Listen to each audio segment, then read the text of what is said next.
Dans le viseur, pour les bons, les bruts et les truands dans les sports au Togo. Dans le viseur, ou le billet de la radio sportive qui couvre de laurier les bons acteurs et de satire les mauvais. Dans le viseur, avec Franck Nouyama. Décision scandaleuse, écrivait l'équipe sportive à la une de sa parution numéro 344 du mardi 7 septembre 2021 après la décision de la commission de recours de ne pas décider dans l'affaire Maranatha Ange en retournant le dossier devant le comité exécutif de la Fédération togolaise de football. Cette dernière, après avoir fait le cours de droit à la commission censée maîtriser ce qu'elle devait faire, renvoie l'affaire Maranatha Ange devant la commission de recours de notre désespoir national qui va finalement fermer les yeux, serrer les dents pour passer à un coup de force en privilégiant, dit-il, le résultat acquis sur le terrain. Le scandale devient plus corsé, le football togolais ayant la dalle du respect des tests. Le scandale devient total, frontal, fatal quand le plus célèbre des 7 magistrats décide de passer outre les tests pour créer le désespoir dans les rangs des messagers de Fiokpo. En décidant de donner raison à Ange, la commission de recours présidée par celui que certains observateurs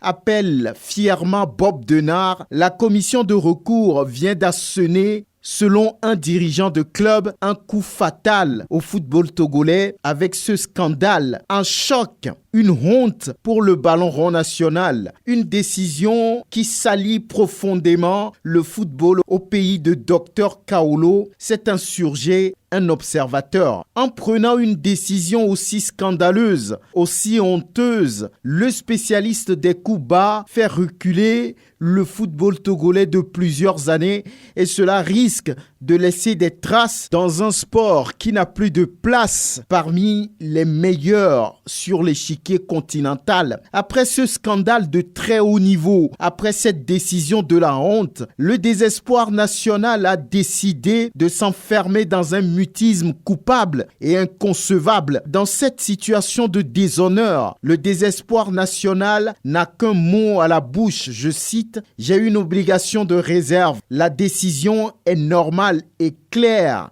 a cyniquement laissé entendre l'homme de la discorde. Il vient de mettre la corde au cou au football national avec cette décision qui brise tout espoir d'un football organisé et sans complaisance. En prenant une telle décision, notre désespoir national est en train d'encourager, de valider le faux et l'usage de faux. Il fait preuve de couardise et de veulerie.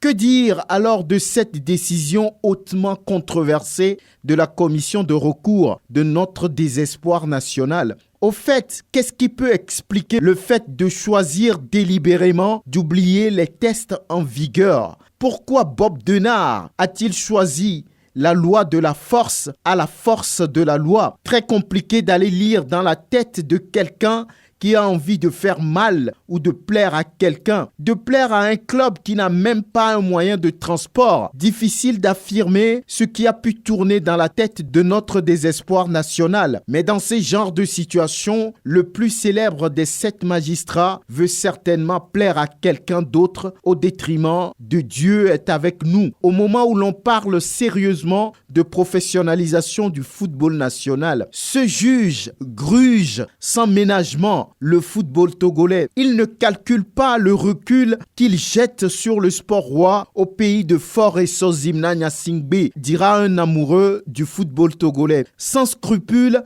il plonge notre football dans une canicule qui ne dit pas son nom. Que va devenir le football togolais dans cette atmosphère de complicité, de complaisance, d'intérêt, de coups bas? Un football où les plus forts dominent toujours les plus faibles. L'avenir nous édifiera. À très bientôt.